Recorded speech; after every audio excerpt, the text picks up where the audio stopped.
Facebook page से ज्यादा followers और पैसा कमाना चाहते हो? आज मैं बताऊंगा secret viral reels for earning step of 22 step plan. अस्सलाम वालेकुम दोस्तों, अगर आपने अपना फेसबुक पर पेज बना लिया, आज तक शुरू कर दे। आप देखो, आज मैं आपको मोनेटाइजेशन सीक्रेट्स बताऊंगा।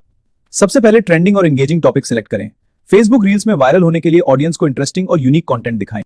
अपलोड बटन पर टैप करें, हाई क्वालिटी वीडियो सिलेक्ट करें और नेक्स्ट पर प्रेस करके सेव करें।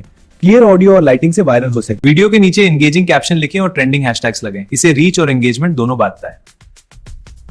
हर रोज कम से कम 1 और 2 रील्स अपलोड करें। कंसिस्टेंसी से ऑडियंस आपके पेज पर एक्टिव रहती है और मोनेटाइजेशन फास्ट होता है। कमेंट्स का रिप्लाई करें, ऑडियंस को एंगेज करें। लाइव वीडियोस और पोल्स भी करें, ये आपके एंगेजमेंट को बूस्ट करते हैं। जब आप एलिजिबल हो जाएं, एड्स इनेबल करें, निर्धारित होती है। पेमेंट सेटिंग्स में अपना बैंक या पेयोनियर अकाउंट ऐड करें। अगर आपको प्रैक्टिकल अर्निंग और वायरल टिप्स चाहिए तो दनियाल वारिस को सब्सक्राइब और बेल आइकन दबाना मत भूलना।